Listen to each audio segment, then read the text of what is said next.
하나님 말씀 사도행전 15장 36절에서 40절 말씀을 함께 받들어 읽겠습니다. 며칠 후에 바울이 바나바더러 말하되 우리가 주의 말씀을 전한 각성으로 다시 가서 형제들이 어떠한가 방문하자 하고 바나바는 마가라 하는 요한도 데리고 가고자 하나 바울은 밤빌리아에서 자기들을 떠나 함께 일하러 가지 아니한 자를 데리고 가는 것이 옳지 않다 하여 서로 심히 다투어 피차 갈라서니 바나바는 마가를 데리고 배 타고 구브로로 가고 바울은 실라를 택한 후에 형제들에게 주의 은혜에 부탁함을 받고 떠나 시리아와 길리기아로 다니며 교회들을 경고하게 하니라. 아멘.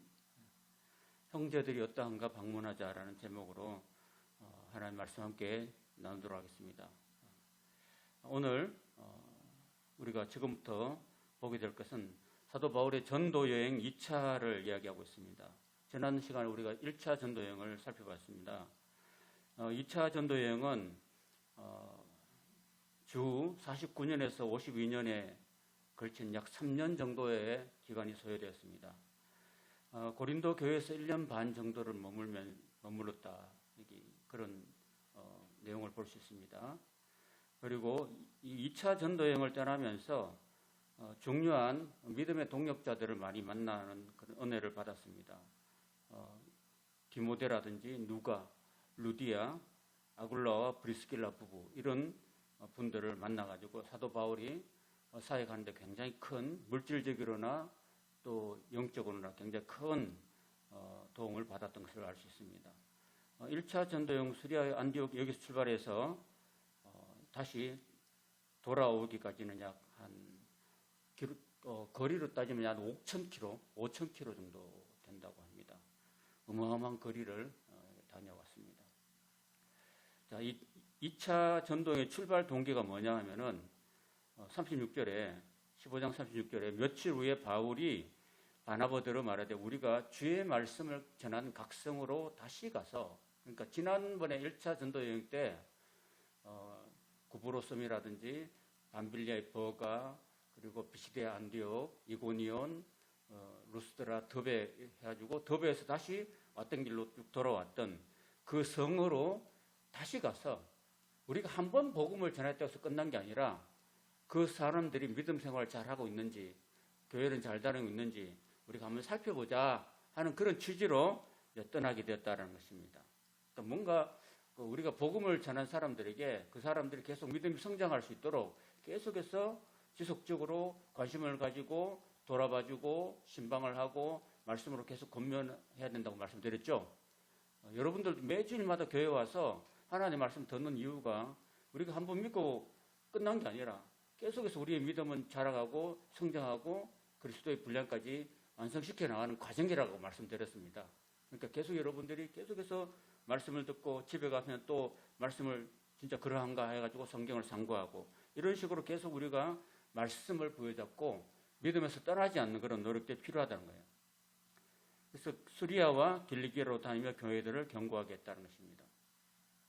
여기 동그란 부분이 여기 시리아 지역입니다. 출발은 시리아 안디옥에서 출발했고 바울과 실라가 두 사람이 조가 되어서 이 시리아 지역과 길리기아 지역 이쪽에는 사실은 1차 전도 여행 때 안 갔던 곳이에요. 왜 안 갔냐 하면은 그냥 처음 성경 읽으면 잘 모르는데 여러 차례 성경 읽어보면은 이쪽에 왜 안 갔느냐. 그리고 이쪽에는 바울이 복음을 전도하지 않는데도 교회가 있었다는 거예요. 그 있었던 이유가 뭐냐 하면은 사도 바울이 옛날에 그 길리기아 다소가 자기 고향인데 다소에 가서 약 13년 이상 거기서 머물면서 자기 수양을 했다고 그랬자고요. 신학을 다시 정리하겠다니. 그때 바울이 그냥 있었던 게 아니에요. 바울이 그때 당시에도 그 지역에 길리기아 다소 지역과 그리고 시리아 쪽으로 계속 자기는 나름대로 예수 그리스도를 전파했다는 거예요. 예수 그리스도를 전했기 때문에 여기에 교회들이 있었다는 겁니다. 그래서 시리아와 길리기아로 다니며 교회들을 경고하게 했다는 것입니다. 그래서 1차 전도 여행 때 왜 이쪽을 안 가고 여기 더베에서 다시 왔던 길로 돌아갔냐면은 여기에는 이미 교회들이 있었기 때문이에요. 그렇죠? 있었기 때문에 안 갔던 거라고 볼 수 있습니다. 자, 이렇게 교회들을 견고하게 하고 다소에 이르렀습니다. 이 다소라는 것은 사도 바울의 고향입니다. 고향에 보면 지금도 가보면 여기 사도 바울의 생가터가 있어요. 여기 왼쪽 그림이 생가터고 오른쪽 그림은 사도 바울을 기념했던 다소의 그 교회입니다. 현재 이렇게 써 있는 거예요. 지금 다 무너지고 이게 터만 이렇게 쭉 남아 있고 건물의 일부만 좀 남아 있는 곳이죠. 그리고 이제 여기서 출발해서 이 타우루스라는 이 큰 산맥을 이렇게 넘어가야 돼요. 이쪽으로 가려면은.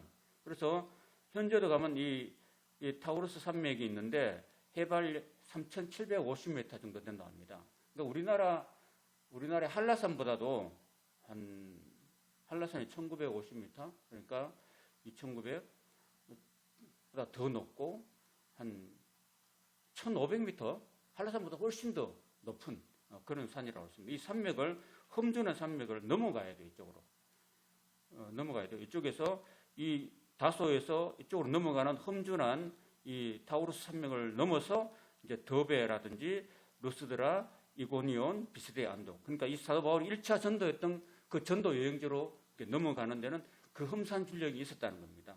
여기서 이제 더베에서 지나서 루스드레에 오니까 루스드레에서 디모데라는 젊은 제자가 있었는데 이 디모데하고 이제 동행하게 됩니다. 근데 디모데의 어머니는 유대인이고 아버지는 헬라인이기 때문에 이 젊은 이 한 청년을 2차 전도 여행의 동행자로 삼기 위해서는 그 유대인들이 굉장히 많이 핍박했거든요.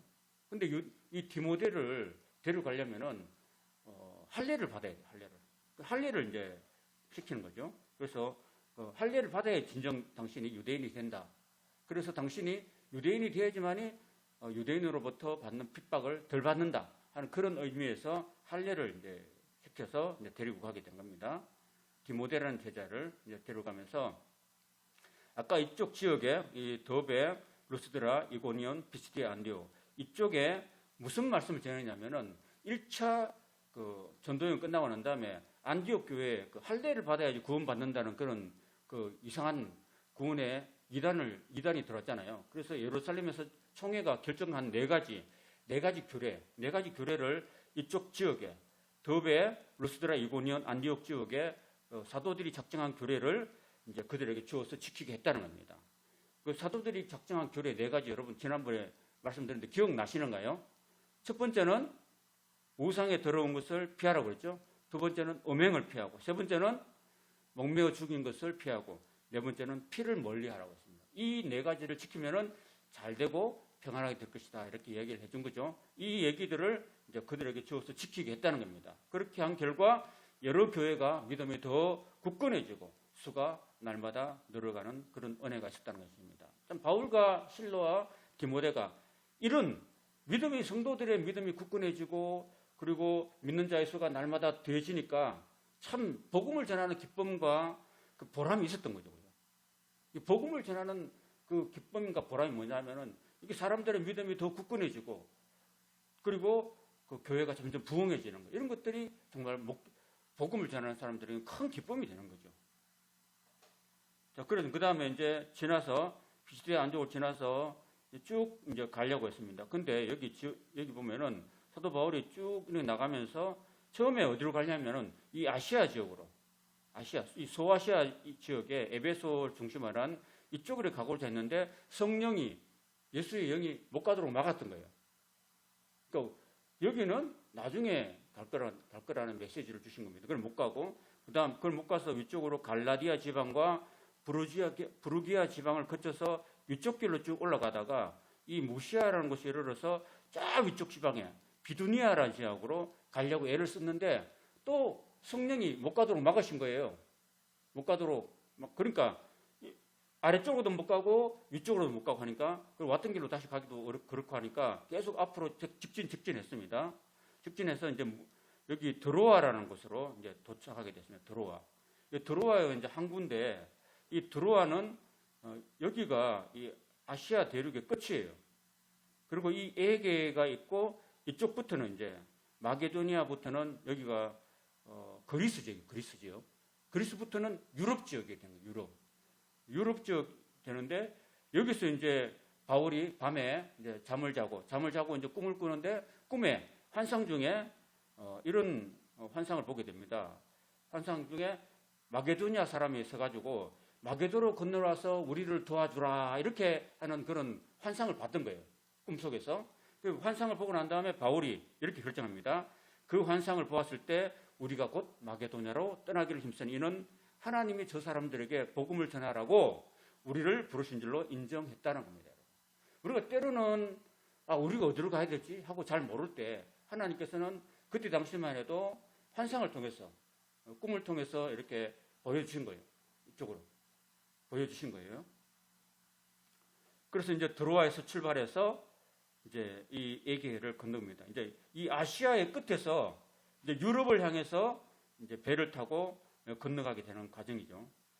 이 조그만 돛담배를 타고 이제 하루 이틀 걸려서 이렇게 배를 타고 넘어가는 이 바울의 이 뭐랄까요, 이 여정을 20세기의 가장 유명한 역사가 아놀드 토인비 박사는 이렇게 말합니다. 바울이 마게도냐로 간 것은, 그러니까 그리스로 간 것은 유럽에 기독교를 전파한 가장 위대한 역사였다. 이렇게 역사가 토인비는 이렇게 평가하고 있습니다. 이게 복음이 이 예루살렘에서 출발해가지고 계속 서쪽으로 가요. 서쪽으로. 복음이 계속 서쪽으로 가는 거예요. 그래서 나중에 복음이 이 그리스 지역을 지나서 터키와 그리스를 지나서 그 다음에 이탈리아 로마로 가고 로마에서 스페인으로 가고 스페인에서 유럽으로 가게 되고 유럽에서 쫙 대서양을 건너서 미국으로 가게 됩니다. 신대륙 아메리카 대륙 가지고 아메리카 대륙에서 또 태평양을 건너서 서진을 계속 하는 거예요. 해가지고 결국은 2000년 후에 우리나라 이 아시아 태평양을 지나서 우리나라에 복음이 들어오게 된 거예요. 200년 전에. 그래서 이렇게 대한민국에도 복음이 들어오게 되는, 복음이 계속 서진하기는 그런 것이 하나님의 뜻이었다는 것입니다. 자, 이제 빌립보라는 이 마게도니아 지역의 첫 성에 도착이 됩니다. 이 빌립보는요, 그 알렉산더 대왕, 여러분 아십니까? 그 헬라 제국을 이루었던 이 세상에서 가장 큰 넓은 제국을 만들었던 알렉산더 대왕의 아버지 필리포스 대왕을 기념해서 만든 도시 이름입니다. 이 도시. 그래서 필리포스라는 알렉산더 대왕의 아버지 필리포스 대왕의 이름을 따가지고 이렇게 만든 도시가 빌립보라는 도시입니다. 근데 이 빌립보는 로마인이 살기 때문에 회당이 없었어요. 회당이 없어가지고 이제 바울과 실라와 디모데 일행이 이제 주일날 안식일이 됐는데 그 회당이 없었기 때문에 어디서 기도처가 없는가 해가지고 그게 빌립보에 조그만 강이 흘렀어요. 강가에 기도처가 있는가 싶어서 가보니까 여자들이 쭉 앉아가지고 이렇게 발을 담그고 있는 거예요. 그래서 이 바울이 이 자주 옷감 장사 했던 두아디라 출신의 이 루디아, 두아디라는 어디냐면 여기예요. 여기 두아디라 아시아 지역의 7교회 중에 하나인 두아디라시에 사는 이 두아디라에서 자주 옷감 장사를 하는, 여러분 자주 옷감이라는 것은요, 그 굉장히 조금 고동 있잖아요. 고동요.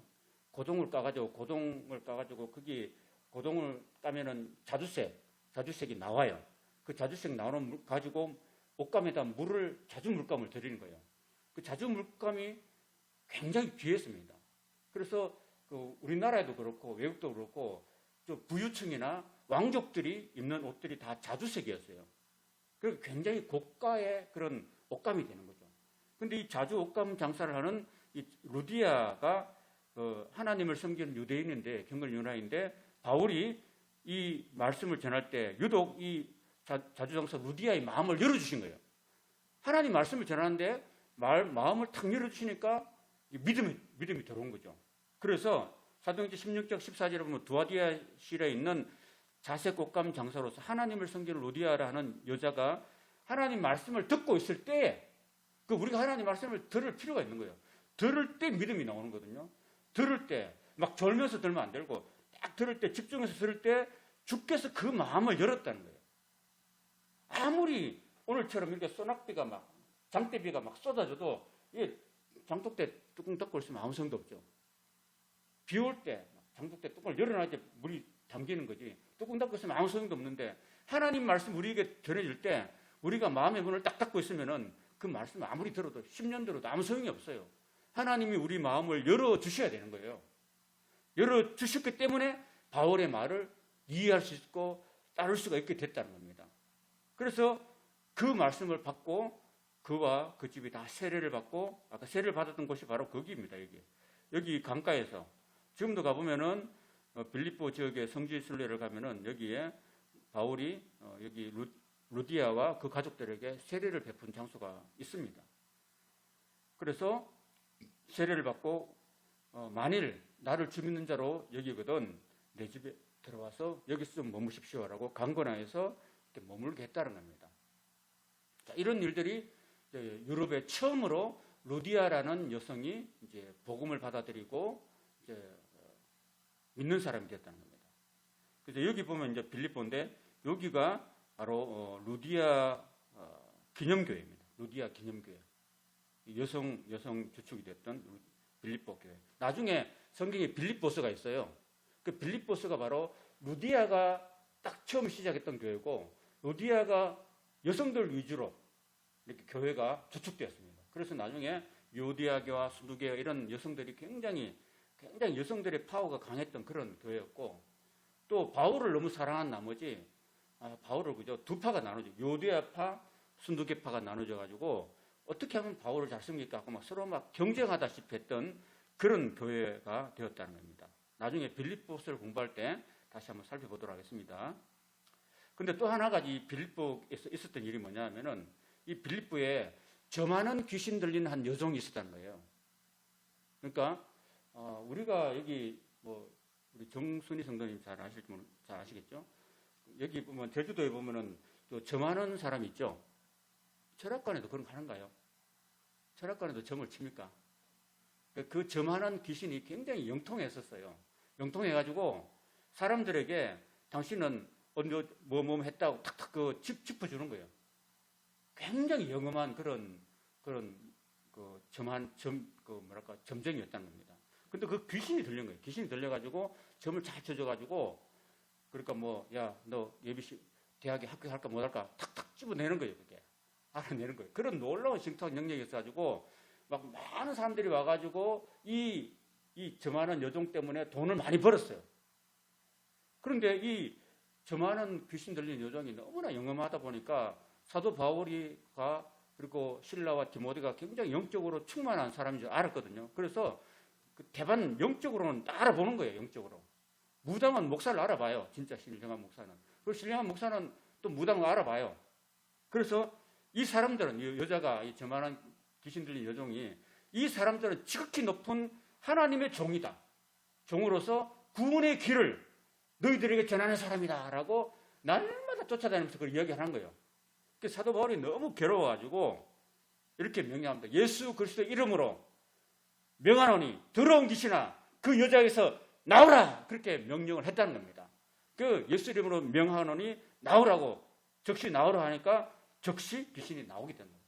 자, 그러면 점하는 귀신이 나와버리니까 이 여자가 점을 잘 칠 수 있어요, 없어요? 점을 못 치니까 이제 완전히 엉터리가 되는 거죠. 그죠? 가짜 점쟁이가 되어버린 거죠. 그러니까 사람들이 다음부터 귀신이 나가버리니까 다 점도 잘 못 치고 엉터리라는 거야. 그러니까 이제 안 오는 거야. 안 오니까 돈도 이제 안 되죠.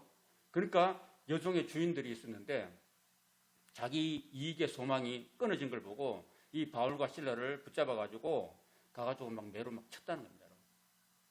매로 쳐가지고 막 감옥에 집어넣습니다. 그 착고에 던데를 세웠는데 억울하게 이제 귀신 쫓아내고 이제 괜히 막 매를 맞고 감옥에 들어가게 됐어요. 바울과 실라가. 그런데 그 한밤중인데 한밤중에 바울과 실라가 그 등에 채찍을 맞고 그 피가 흐르고 이렇게 아픈데 그 와중에서도 잠을 안 자고 기도하고 하나님을 찬양했다는 겁니다. 25절 다시 한번 크게 한번 읽어보시죠. 같이 시작. 한밤중에 바울과 실라가 기도하고 하나님을 찬송하며 죄수들이 듣더라고 이야기하고 있습니다. 여러분 한밤중에 잠을 자야 되죠. 피곤한데 근데 한밤중에 이 바울과 실라가 얼마나 그 노래를 잘하고 그 노래를 잘하는 것보다도 얼마나 그 노래가 은혜로웠던지 죄수들이 야 조용히 해 막 뭐 하고 했던 게 아니라 다 들었다는 거예요. 얼마나 은혜로웠던지. 저도 요즘에 그 뭐 지나간 얘기지만은 여러분 그 가수들이 참 좋은데 노래 잘하는데 임영웅 씨라고 있잖아요. 야 그러니까 그분이 그 김광석 씨의 노래 그 뭐 어느 60대 노부부 이야기라는 그 노래를 하는 걸 인터넷을 통해서 봤는데 이야 눈물이 나더라고요. 노래 얼마나 잘하는지. 아직도 한 40도 안 된 사람이 60대 노부부 이야기를 그냥 감정을 담아서 다 노래하는데 많은 사람들이 눈물 흘리는 거예요. 그 정도로 노래를 잘 잘하더라고요. 막 강약을 조절하고 막 다 이렇게 너무 가창력이 좋은 거예요. 그 정도로 이 사도 바울과 신라가 듀엣을 했는데 너무나 은혜로운 거예요, 여러분. 그 은혜로울 때 어떤 일이 있었냐면은 이 밤중에는 찬송하는데 갑자기 큰 지진이 나가지고 옥토가 움직이고 문이 다 열리면 모든 사람이 메인 것이 다 창고가 벗어지는 놀라운 역사가 일어났다는 것입니다. 이렇게. 이 그림이 좀 여하티가지만 보세요.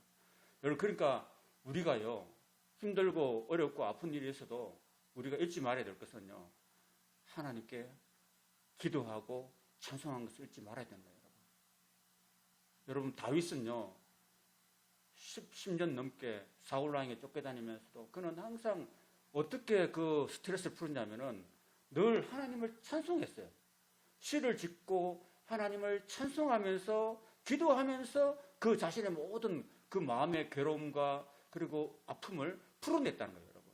그래서 구약의 시편이 큰 150편까지 있는데 그 150편 중에서 70여 편이 다윗의 시편이에요, 여러분. 근데 그 내용들이요, 막 하나님을 즐거워서 찬송하기보다도 그 고난 중에 쫓겨다니면서 10년 동안 쫓겨다니면서 나와 사망 사이에는 한 걸음밖에 없다. 이런 정도로 굉장히 그 위태로운 길을 걸어가면서도 그 찬송으로 시를 짓고 기도하며 하나님께 찬송하면서 모든 아픔들을 다 풀어냈다는 거예요. 우리가 오늘 이 시대에도 왜 우리가 기도하고 찬송해야 하냐면은 기도하고 하나님을 찬송할 때 하나님 놀라운 그런 권능의 역사가 우리 삶 가운데 일어난다는 겁니다, 여러분.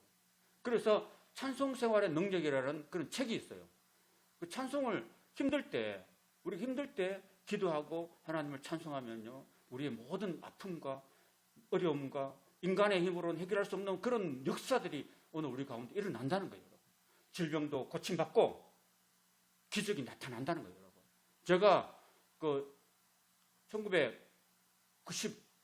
1996년도 그 정도 됐을 때, 그러니까 지금도 굉장히 오래됐죠. 제가 서울 장로신학대학원 다닐 때 제가 서울에 그 수색교회를 다녔어요. 수색교회 전도사를 했는데, 그러니까 제가 그 아이들 한 수십 명을 데리고 거기 강남 금식기도원에 갔는데, 거기 가가지고 어떤 일을 만났냐면은 그때 금요일이었던 것 같아요. 금요일 철야기도 하는데 많은 사람들이 막 찬양하고 이렇게 그 다음에 간증하는 시간을 들었어요. 계속 찬양하고 그 다음에 간증하는데 어떤 여학생이 그때 당시에 대전 엑스포에 갔다 왔는데 그때부터 계속해서 대학 다닐 때까지 김밥 먹고 난 다음에 체한 다음에 위장병이 안 낫는 거예요. 그래서 막 휴학도 하고 그렇게 막 힘들었는데, 그래서 엄마랑 같이 그 기도원까지 왔다는 거예요. 그 자기 병 때문에, 위장병 때문에. 그래서 와가지고 그래서 기도하고 찬양하는데 마음이 뜨거워지더니만 그게 그동안 여기 막 맺혀있던 그 엉어리들이 그냥 뜨거워지더니 그게 확 내려간다는 느낌이 들었어요. 그러고 난 다음에 얘가 나았다는 그 믿음이 생긴 거예요. 그래가지고 나와서 내가 그동안 이렇게 아프고 수년 동안 힘들었는데 오늘 기도하고 찬송할 때 하나님 내 병이 고쳐졌다는 믿음을 가지고 나와서 간증을 했던 거예요. 실제로 그렇게 나은 거예요. 그런 놀라운 역사가 있었던 거예요. 그러니까 이렇게 우리로 힘들고 어려울 때 하나님께 여러분 잊지 말아야 될 것은 기도하고 하나님을 찬송하는 이 일을 잊지 말기를 바랍니다. 이스라엘의 찬양 중에 거하시는 하나님이라고 했습니다. 기도 가운데 역사하시는 하나님이라고 했습니다. 그래서 오늘 이 밤에 여러분이 와가지고 피곤한 데 왔는데 여러분이 꼭 붙들고 가야 될 것은 아무리 내가 힘들고 어려워도 나는 하나님께 기도하고 어려움이 클수록 더 많이 기도하고 그리고 하나님을 붙들고 하나님을 찬양할 때 여러분의 그 삶 가운데 어떤 질병도 다 떠나가고 여러분의 어떤 무거운 짐도 하나님이 다 기적으로 해결해 주실 줄로 믿습니다. 그런 은혜가 있기를 주님의 축원합니다. 자, 그래서 이제 결국은 이 간수까지도 구원받는 그 놀라운 역사가 이 집에 일어났다는 것입니다. 자, 그래서 이제 빌립보에서 그런 일이 일어났고 빌립보에서 또 그런 일이 일어난 반면에 이제 또 데살로니가까지 가게 됩니다. 아볼로니아 지나서 데살로니가라는 곳으로 가게 됩니다. 사사라표. 데살로니가는 약 3주에 세안식일의 복음을 가지고 성경을 가지고 강론했습니다. 세안식일 강론해가지고 뜻을 풀어서 그리스도가 해를 받고 죽은 자 가운데서 살아날 것을 증언하고 내가 너희에게 전한 이 예수가 곧 그리스도라고 복음을 전했다는 겁니다. 간단하게 증언했는데 경건한 헬라인의 큰 무리와 적지 않은 기부인도 근함을 얻고 바울과 실라를 따랐다라는 것입니다. 반면에 저자 유대인들은 시기해가지고 바울을 막 핍박하게 되었다는 것입니다. 그래서 결국 핍박하는 바람에 데살로니가에서 다시 베레아로 이동합니다. 베레아로 여러분 다 핍박이 자꾸 일어나죠. 그러니까 핍박이 일어나는 이유가 있는데 핍박이 일어나면 너 거기서 머물지 말고 또 딴 데로 가라 이런 뜻이에요. 뜻이라는 그런 의미가 있습니다. 베레아로 내려가니까 베레아 사람들은 데살로니가에 있는 사람보다 더 너그러워서 한번 따라해 보십시다. 간절한 마음으로 말씀을 받고 이것이 그러한가 하여 날마다 성경을 상고함으로 그렇습니다. 우리가 하나님 말씀을 받을 때요 정말 간절한 마음으로 말씀을 받아야 돼요, 여러분. 그리고 그것이 정말 그런가 한가 오늘 제가 여러분들에게 말씀을 전하잖아요. 사도행전을 전하면은 여러분들이 오늘 했던 거 다시 복습하는 차원에서 가가지고 정말 그 말씀이 맞는가? 제가 이제 이거 녹음해가지고 유튜브나 페이스북 올리거든요. 그리고 그 말씀이 진짜 맞는가 하고 다시 한번 복습을 해야 돼요. 리피트를 해가지고 진짜 그것이 그러한가 하고 내가 다시 성경 읽어봐야 돼요. 읽어봐야지만이 뭐 말씀 듣고 읽어봐야지 복습해야지만이 그게 기억나는 거예요. 고등학생 우리 예비 씨도 좀 대학을 준비하잖아요. 근데 학교 와가지고 한문 딱 뜨고 끝내 절대로 기억 안 남아요. 그러니까 오늘 공부했던 거 미리 예습하고 수업 시간 열심히 잘 듣고 그 다음에 집에 와서 복습하고 그 다음에 또 일정 기간 동안에 다시 재복습하고 시험 기간 앞두고 또 복습하고 이렇게 해야지만이 우리 속에 어느 정도 남는 거지. 한 번 듣고 성경 말씀 한 번 듣고 안 남아요. 다 사라지고 말지. 한쪽 길로 왔다고 한쪽 길로 나와버리지. 그러니까 오늘 우리는 베레아 성도들처럼 간절한 마음으로 말씀을 받아야 돼요. 정말 목마른 사슴이 시냇물을 찾듯이 정말 목마른 사람이 정말 그 시원한 그 한 컵의 물을 마시듯이 우리가 하나님 말씀 들을 때 정말 이 베레아 성도처럼 간절한 마음으로 하나님 말씀을 받아야 되는 거예요, 여러분. 오늘 교회 가야 되겠네. 힘들어. 안 갈까 말까 이렇게 하지 말고 이 말씀에 대한 사모한 마음을 하나님 나에게도 주십시오. 하나님 정말 하나님 말씀이 생명의 말씀이고 구원의 말씀이고 능력의 말씀이고 치유하는 말씀인데 이 말씀을 사모하는 마음을 저에게 주십시오. 어떤 세상 것보다도 어떤 드라마보다도 이 말씀을 더 갈급하고 사모하는 그런 마음을 저에게 주십시오라고 기도하고 그 다음에 교회 와서 하나님 말씀을 간절한 마음으로 들어야 돼요. 간절한 마음으로 받는 사람한테 하나님이 더 은혜를 주시는 거죠. 그리고 집에 가서 또 날마다 그러한가 하고 성경을 다시 상고할 때 어떤 결과가 있냐면은 그 믿음이 더 커지는 거예요. 내 믿음이 더 성숙하는 거고요. 야, 진짜 그렇네. 그래서 그 중에 믿는 사람이 많고 또 헬라의 기부인과 남자도 적지 않았다는 겁니다. 근데 인생은 투트랙이 그랬잖아요. 그럼 믿는 사람이 많아지고 믿음이 성장한 대신에 또 복음을 핍박하는 유대인들이 또 와가지고 베레아까지도 와가지고 또 바울을 죽이라 말라 이거 하고 있습니다. 그래서 결국 베레아에서 또 디모데와 실라를 놔두고 여기 데살로니가 베레아에서 그냥 혼자서 이렇게 배 타고 쭉 노란선을 따라서 아덴까지 오게 됩니다. 혼자 왔어, 혼자 오니까 이 아데네라는 곳이 여러분 이게 지금 사진 찍었는데 이 아테네 여러분 안 가보셨죠? 저도 안 가봤죠. 그리스의 수도잖아요, 아테네가. 아테네는 이렇게 여기 아크로폴리스 이게 세계 그 문화유산 중에서 제 1호죠 이게.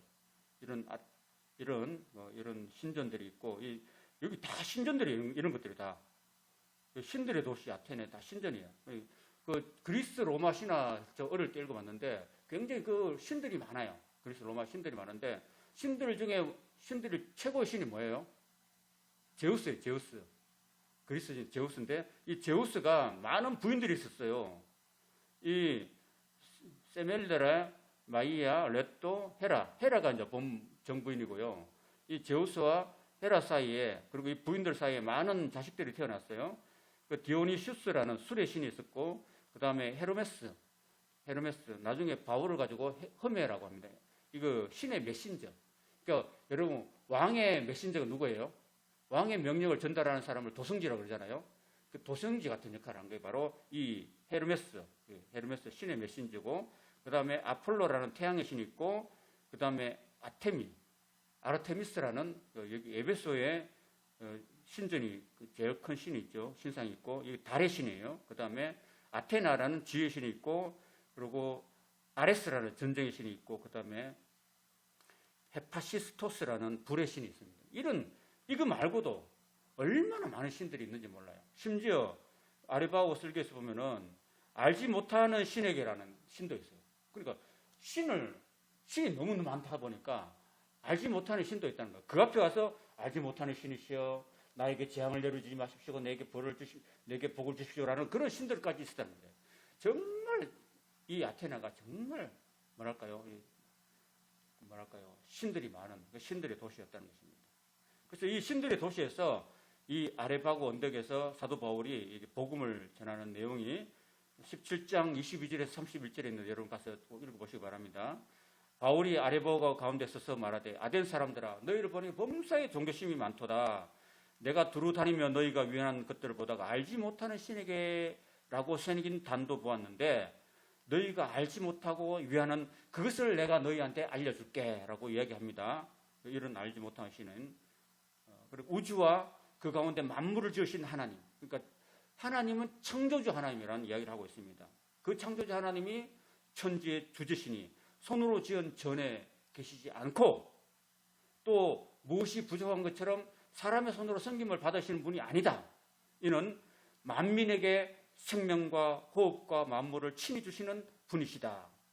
인류의 모든 족속을 한 혈통으로 만드사 한 혈통이 누구냐 하면은 아담의 혈통 그리고 노아의 혈통입니다. 그 만들고 온 땅에 흩어져서 살게 하시고 그들의 연대를 정하시고 거주의 경계를 한정하셨으니 이는 사람으로 혹 하나님을 더듬어 찾아 발견하게 하려 하심이로되 그는 우리 각 사람에서 멀리 계시지 않다.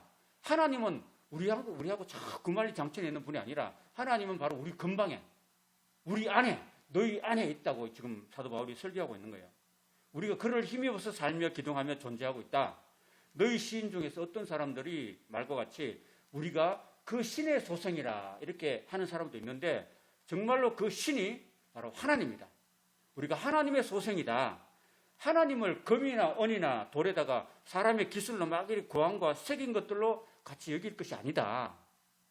알지 못하는 시대에는 하나님이 다 그냥 봐주셨지만 이제는 어디든지 예수님이 보내주셨으니까 사람에게 다 명하사 회개하라 하셨으니까 이는 정하신 사람으로 하여금 정하신 사람은 예수님입니다. 예수 그리스도로 하여금 천하를 공의로 심판할 날을 작정하시고 이에 그를 죽은 자 가운데서 다시 살리신 것으로 모든 사람에게 믿을 만한 증거를 주셨다라고 이렇게 아레오파고에서 이렇게 설교를 했다는 것입니다. 이 설교를 듣고서 죽은 자의 부활을 듣고서 어떤 사람은 조롱도 하고 어떤 사람은 네 말을 다시 듣겠다 하고 다음에 또 듣자 이렇게 하고 했는데 그 바울이 이제 그들 가운데 떠나며 여기 아테네에서 몇 사람이 예수를 믿게 됐는데 아레파고의 관리 그러니까 시의회 의원이었던 디오누시아와 다마리라는 여자가 믿게 되었다는 것입니다. 이 디오누시아와 다마리는 아테네 시의회의 의원이었다고 합니다. 그리고 다마리는 전성에 의하면 그 디오누시아의 아내였다고 해요. 그리고 나중에 유세비우스라는 역사가가 그의 역사 기록에서 이 디오누시아를 이야기하는데 디오누시오는 바로 아테네 교회의 제2대 주교가 되었다고 기록하고 있습니다. 자, 이제 마지막 부분을 살펴보겠습니다. 자, 그 다음에 아테네에서 이 노란 부분으로 이제 고린도로 오게 됩니다. 고린도. 이 고린도에서 제가 1년 반 머물렀다 그러잖아요. 그죠? 고린도 오는데 중간에 보면요. 그림을 다시 세부 요 고린도, 아덴에서 고린도 중간에 보면은 요게 붙어 있는데, 요 붙어 있는 요거를 여러분 이게 기계 가지고 팠어요. 땅을 파가지고 여기 고린도 운하를 만들었어요. 고린도 운하를. 이 고린도 운하를 이렇게 만드는 거예요. 이렇게 운하를 파가지고 이 판 지도가 어디로 가버렸나? 운하를 파가지고 여기에서 배들이 일로 삥 들어가가지고 일로 로마로 가는 거하고 여기서 바로 운하를 건너서 이렇게 가면은 굉장히 거리가 짧아지거든요. 그래서 운하를 판 거예요.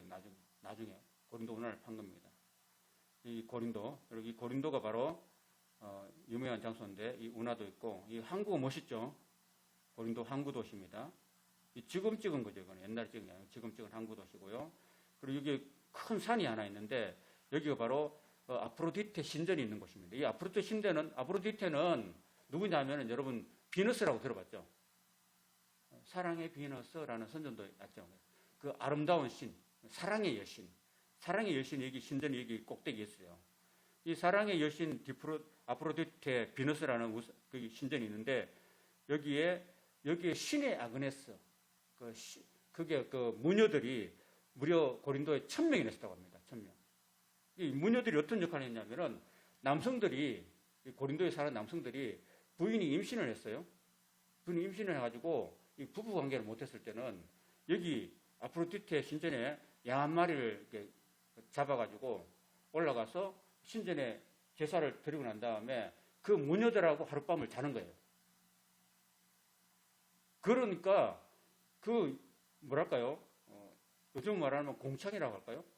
이런 것 때문에 이 고린도 도시가 굉장히 성적으로 문란하고 그리고 음탕한 그런 풍습이 가득했다는 것입니다. 그래서 나중에 여러분 고린도 전서와 후서를 우리가 함께 공부할 텐데 고린도 전서에 어떤 일이 있었냐면은 자기 아버지가 그 무녀하고 이렇게 하룻밤 잤는데 그 아들이 또 그 무녀하고 또 하룻밤 자고 이런 놀라운 이런 참 끔찍한 음행이 있었다는 겁니다. 그 정도로 이 고린도인들은 굉장히 음란한 그런 사람들이 많았다는 것입니다.